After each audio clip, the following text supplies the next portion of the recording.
السلام علیکم ورحمۃ اللہ وبرکاتہ۔ معزز سامعین اکرام اور ناظرین، سوشل میڈیا کے تمام دوست احباب اور خاص طور سے مجلس اتحاد المسلمین کے تمام ممبران، کارکنان، ذمہ دار، آج ہم آپ تمام لوگ کے درمیان میں ایک اہم موضوع کو لے کر حاضر ہوئے ہیں۔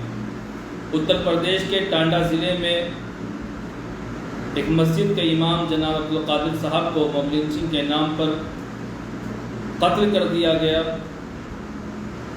وہ بڑے افسوس کے ساتھ کہنا پڑ رہا ہے کہ اتر پردیش کے جتنے بھی قداور لیڈر ہیں یا بھارت کے جو قداور لیڈر ہیں، جو مسلمانوں کے ووٹوں سے اپنے آپ کو منتری بناتے ہیں، اپنے آپ کو M L A M P بناتے ہیں، میرا سوال ہے ان لوگوں کے نام۔ عبدالقادر صاحب جو امام صاحب تھے، ان کی ہتیا ہو گئی موب لنچنگ کے نام پر، لیکن کوئی بھی نیتا عبدالقادر صاحب کے لیے آواز نہیں اٹھایا۔ کسی بھی شخص نے عبدالقادر صاحب کے لیے ایک ٹویٹ نہیں کرا۔ ٹویٹر پر ایکٹیو رہنے والے مسلمانوں کے مسیحا جناب اکھلیش یادو صاحب، مسلمانوں کا ووٹ چاہیے لیکن مسلمانوں کے مسائل پر بولنے کے لیے زبان نہیں کھلتی ہے۔ مسلمانوں پہ ظلم و تشدد کی بارش ہوگی، مسلمانوں کے مسائل پہ ہرگز نہیں بولیں گے۔ عبدالقادر صاحب جو اتر پردیش کے ٹانڈا ضلع سے تعلق رکھتے تھے، ایک مسجد کے امام تھے، بیچارے غریب اور لاچار تھے، ان کی ہتیا کر دی گئی۔ ظالموں نے ان کی ہتیا کر دی اور اس ہتیا پر اکھلیش یادو خاموش بیٹھے رہے۔ دوسری طرف مجلس اتحاد المسلمین کے اتر پردیش کے صدر جناب حاجی شوکت علی صاحب اپنے تمام ساتھیوں کے ساتھ ٹانڈا ضلع میں جاتے ہیں اور عبدالقادر صاحب کے پریجنوں سے، گھر والوں سے ملاقات کر کے ان کو 50,000 روپیہ دے کر ان کی مدد کرتے ہیں۔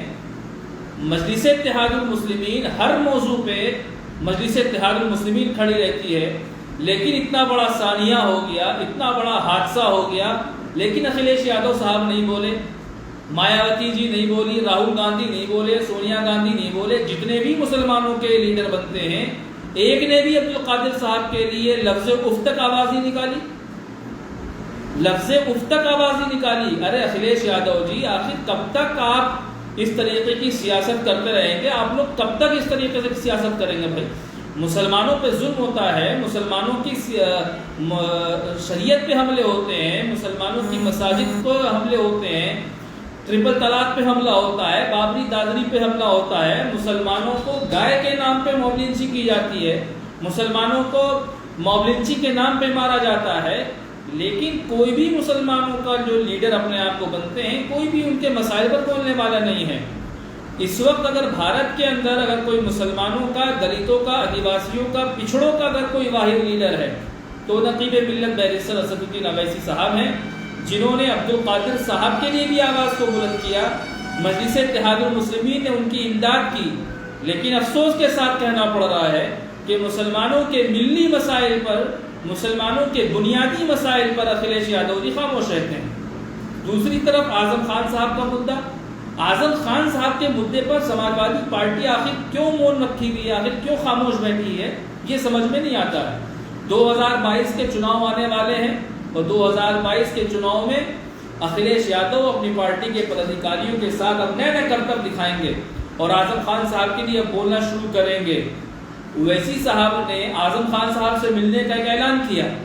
اعلان کرنے کے بعد تمام سیاسی نیتا اپنے گھروں سے نکل کر آتے ہیں اور اعظم خان صاحب کی حمایت میں بولتے ہیں، اعظم خان صاحب کی حمایت میں ٹویٹ کرتے ہیں، لیکن جب تک کہاں تھے؟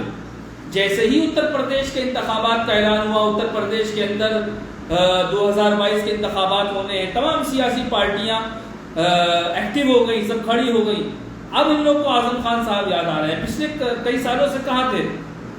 لیکن ان لوگ کی مانسکتا نظر آتی ہے کہ مسلمانوں کے ملی مسائل پر، مسلمانوں کے مسائل پر اگر کوئی بولنے والا ہے تو مجلس اتحاد المسلمین ہے۔ ٹانڈا کے اندر ایک امام صاحب کی ہتیا ہو گئی، ان کے مسائل پہ بولنے والا مجلس اتحاد المسلمین ہے۔ تبریز انصاری پر، حافظ جنید پر، پہلو خان پر، بابری پر، این آر سی پر، CAA پر، NPR پر، تمام مدعوں پر بولنے والا بیرسٹر اویسی ہے، تو بیرسٹر اویسی ہمارے ووٹوں کا حقدار کیوں نہیں ہے؟ ٹھیک ہے، آپ کے مسائل پر اویسی بولے، لیکن ووٹ کا حقدار اکھلیش یادو، ووٹ کا حقدار مایاوتی، ووٹ کا حقدار راہل گاندھی. آخر کیوں بھائی؟ ہمارے ملی مسائل پر اویسی صاحب بول رہے ہیں تو ووٹ کا حقدار اویسی صاحب کیوں نہیں ہونا چاہیے؟ سوال ہے. آخر کب تک کانگریس جو ہے، کانگریس والے، سماجوادی والے، بسپا والے، یہ لوگ مسلمانوں کے دلوں میں بی جے پی کا خوف ڈال کر ووٹ حاصل کرتے ہیں، 27 کرسی بیٹھتے ہیں، لیکن جب مسلمانوں کا ملی مسئلہ ہوتا ہے، مسلمانوں کے مسائل ہوتے ہیں، ان پر کوئی بولنے والا نہیں ہوتا. یہ بڑے افسوس کی بات ہے. اور آپ دیکھ رہے ہیں پچھلے کئی سالوں سے آپ تمام لوگ دیکھ رہے ہیں کہ مسلمانوں کے مسائل پر کوئی نیتا بولنے والا نہیں ہے. حالیہ میں چناؤ ہونے والے ہیں اتر پردیش کے اندر ضلع پنچایت کے چناؤ ہونے والے ہیں. مجلس اتحاد المسلمین پوری مضبوطی کے ساتھ اتر پردیش میں الیکشن لڑنے کی تیاری کر رہی ہے. اتر پردیش کی عوام پر پورا بھروسہ ہے کہ انشاءاللہ مجلس اتحاد المسلمین کو کامیابی ملے گی، اور اللہ کی ذات سے امید ہے کہ اب کی بار اتر پردیش کے اندر مجلس اتحاد المسلمین کو ایک بڑی کامیابی ملے گی. آج میں دورے پہ تھا، کئی گاؤں میں نے دورے کیے، وہاں پر جا کے لوگوں سے ملاقاتیں کی. حالانکہ وہ سیٹ وارڈ نمبر 15 ہے، بلاک کرت پور کا مسئلہ ہے، اور مسلم بہولیت چھیتر ہے، اس کو ریزرو کر دیا گیا، اس کو ایس سی کر دیا گیا. ہمارے پاس الحمدللہ ایسا کینڈیڈیٹ ہے، اور انشاءاللہ ہم نے دورے کیے، کافی گاؤں میں گئے، ہم لوگوں نے دورے کیے، وہاں کے لوگوں سے ملاقاتیں کری. تو مجلس اتحاد المسلمین کے تعلق سے لوگوں کو بڑی محبت اور بڑا پیار ہے. لوگ انتظار میں ہیں کہ مجلس اتحاد المسلمین کا نمائندہ آئے اور ہم ووٹ کریں، سپورٹ کریں، پرچار کریں، پرسار کریں. حالات بدل رہے ہیں، حالات بدلنے میں تھوڑا وقت لگے گا. بیرسٹر اویسی صاحب کی مقبولیت نوجوانوں کے اندر، پڑھے لکھے لوگوں کے اندر، تمام لوگوں کے اندر مجلس اتحاد المسلمین کی محبت بڑھ رہی ہے، اور یقیناً 2022 کے اندر مجلس اتحاد المسلمین اتر پردیش کے اندر کنگ میکر کی بھومکا نبھائے گی. لیکن سوال وہی ہے کہ مسلمانوں کے مسائل پر بولنے والا کوئی نیتا بھارت کے اندر موجود نہیں ہے بیرسٹر اویسی صاحب کے علاوہ. آپ 100 گالیاں دیجیے، آپ بھاجپا کا ایجنٹ بولیے، آپ بی ٹیم بولیے، سی ٹیم بولیے، کوئی فرق پڑنے والا نہیں ہے مجلس اتحاد المسلمین کو. مجلس اتحاد المسلمین اپنی کامیابی کی طرف بڑھ رہی ہے، اپنی منزل کی طرف بڑھ رہی ہے، اور اللہ تعالیٰ مجلس اتحاد المسلمین کو مقبولیت دے رہا ہے. گجرات کا چناؤ آپ تمام لوگ کے درمیان میں، گجرات میں کس طریقے سے اللہ نے محبت سے نوازا، گجرات میں اللہ نے کس طریقے سے عزت سے نوازا. ہم لوگ بڑھ رہے ہیں اپنی کامیابی کی طرف، اپنی کامرانی کی طرف بڑھ رہے ہیں. اب آپ بھاجپا کے ایجنٹ بولیے. اچھا، بھاجپا کا ایجنٹ کون بولتا ہے؟ کوئی غیر نہیں بولتا ہے. اپنا ہی مسلم بھائی اس کو بیرسٹر اویسی کو بی جے پی کا ایجنٹ بولتا ہے. کوئی غیر آدمی نہیں بولتا، کوئی غیر آدمی نہیں بولتا. میں تو کہتا ہوں کہ اگر بریلوی علماء آج سیاست میں آنے کا اعلان کر دیں، یا دیوبندی علماء سیاست میں آنے کا اعلان کر دیں، یا اہل حدیث کے علماء سیاست میں آنے کا اعلان کر دیں اور اپنی اپنی پارٹیاں بنا لیں، تو یہی مسلمان ان کو بی جے پی کا ایجنٹ بولے گا. یہ مسلمانوں کے دلوں کے اندر کانگریس نے، سپا نے، بسپا نے کھوٹ کھوٹ کے بھر دیا. بیرسٹر اویسی کو بی جے پی کا ایجنٹ کوئی غیر نہیں بولتا ہے، اپنا بھائی عبداللہ، عبد الرحمان، عمر، سلمان، یہ لوگ بولتے ہیں، کوئی غیر نہیں بولتا. اور وہ لوگ ہیں جو سماجوادی اور بسپا کانگریس کی چاپلوسی کر رہے ہیں، جو سماجوادی بسپا کانگریس کی جوتیوں کو سیدھا کر رہے ہیں، وہ لوگ اویسی صاحب کو بی جے پی کا ایجنٹ بولتے ہیں. لیکن یاد رکھو، سماجوادی بسپا کانگریس والوں، این سی پی، آر جے ڈی والوں، یہ بی جے پی کے ایجنٹ ہونے کا آروپ پرانا ہو چکا ہے، اور یہ نعرہ بھی پرانا ہو چکا ہے.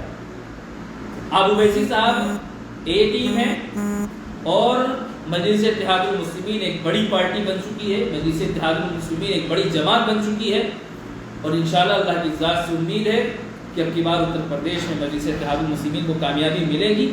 لیکن میرا موضوع آپ نے پڑھا ہے، جو میں نے کہا ہے، جو میں نے لکھا ہے کہ مسلمانوں کے مسائل پر بولنے والا اگر کوئی اس وقت دور حاضر میں کوئی ہے تو بیرسٹر اسد الدین اویسی صاحب ہے، ورنہ کوئی نہیں ہے. آپ نے دیکھ بھی لیا، اور آپ کنٹینیو دیکھ رہے ہیں. این سی آر پر، این آر سی پر، سی ڈبل اے پر، این پی آر پر، دادری پر، بابری پر، ٹرپل طلاق پر، حافظ تبریز پر، پہلو خان پر، حافظ جنید پر، تبریز انصاری پر، عبد القادر پر، ان تمام ملی مسلمانوں کے مسائل پر اکھلیش یادو، مایاوتی، راہل گاندھی، سونیا گاندھی، تمام مسلمانوں کے لیڈر جو ہیں، ڈیلر جو ہیں، یہ سب خاموش بیٹھے رہے، کوئی بولنے والا نہیں تھا. ایک واحد شخص، ایک واحد آواز وہ بیرسٹر اسد الدین اویسی صاحب کی تھی، ورنہ کوئی بولنے والا نہیں تھا. تو سوچنے اور سمجھنے کی ضرورت ہے اب نہیں تو 5 سال نہیں تو 10 سال سوچنا پڑے گا. سیاسی جماعت کو مضبوط کرنا ہوگا, سیاسی لیڈر چننا ہوگا, سیاسی امیر چننا ہوگا. نہیں چنیں گے تو آپ کی مرضی ہے, آپ کے پاس آپشن ہے. آپ جوتیوں کو سیدھا کرتے رہیے, چاپلوسی کرتے رہیے. اپنے مستقبل کے فیصلے کرنے ہیں تو مجلس اتحاد المسلمین کو مضبوط کرنا ہوگا, اپنی جماعت کو مضبوط کرنا ہوگا, اپنی قیادت کو مضبوط کرنا ہوگا. انشاءاللہ پھر کسی موضوع پہ آپ کے درمیان میں حاضر ہوں گا. اپنے بھائی کو اجازت دیں. السلام علیکم ورحمۃ اللہ وبرکاتہ.